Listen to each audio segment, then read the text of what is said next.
Alright, this is my newest plate configuration. This side right here that you're looking at is going to be the oxygen side, which is the positive terminal, and this side is the negative terminal, or the hydrogen side. And the intent was, see, you gotta get better control over your drill motor when you're poking these holes. It was close enough to demonstrate, but the intent was, I mean, if you were to match these holes up all on one sheet of paper, you would have a hexagon. So there'd be one oxygen terminal for 6 hydrogen terminals, and you'll see, if you can look close, you can see where the screws, those are 1020. Those are 1 inch long, 1024 stainless steel Hillmans.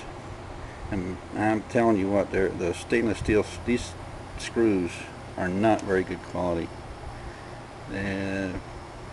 Anything less than I don't know what they are, but they're stainless, probably in name only.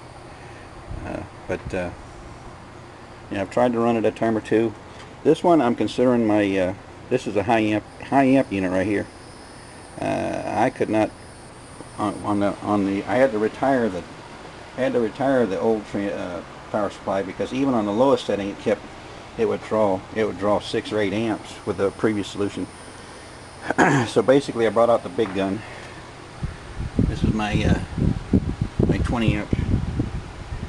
This is my 20 amp power supply. It's actually for my ham radio gear. If any of you shop at Amateur Electronics, you'll recognize what that power supply is. Not all that expensive. 20 amp supply. I believe it'll go to, I think it's rated at 20, but I believe it'll go to more than that. But I'm having to use the shunt inside the amp meter. So the most that I can go on here, or the most that I can allow it to go on here before I blow the fuse, is 10 amps. So what I'm going to have to do is I'm going to have to fire this up and start gradually adding the sodium hydroxide to the solution. And I'm telling you what, it don't take much. I'm wanting to say that I probably have less than 1/4 teaspoon. I'm thinking more on the order of 15 or 20 drops. It don't take much at all when you got this much surface area. I mean, that was what I was looking for, those sharp edges. You can see what I'm talking about once this gets going. Oh, let me wander off here for a second. This is the hat I built.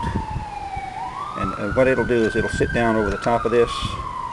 It'll sit down over the top of this, and it will focus all the bubbles through this hole at the top, allow them to concentrate and become larger bubbles. But the problem is here in this tank's not tall enough for the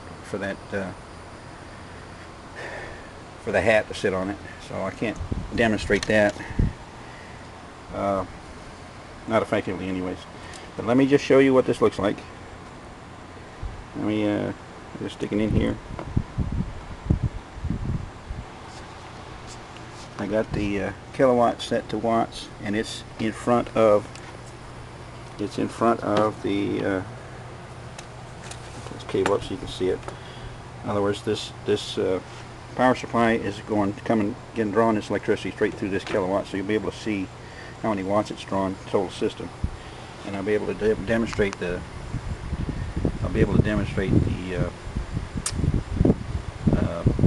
amps being drawn as I add solution to it. Like I said, I'm trying to ease up to it so I don't blow my fuse. Otherwise, I could just let this thing fire off and just crank off and just let it go. But like I said, you got to be careful how much solution you add, or else you'll exceed the capabilities of your system. All right, let me turn it on.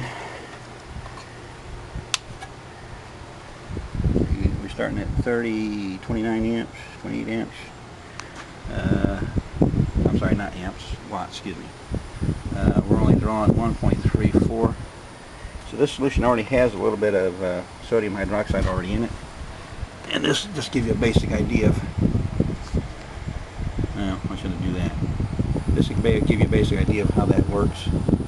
Most of the bubbles are coming off of those screw threads. So let me just start adding the sodium hydroxide to it. I should open that up before I start the camera work. Hold on. I'll be in the next video.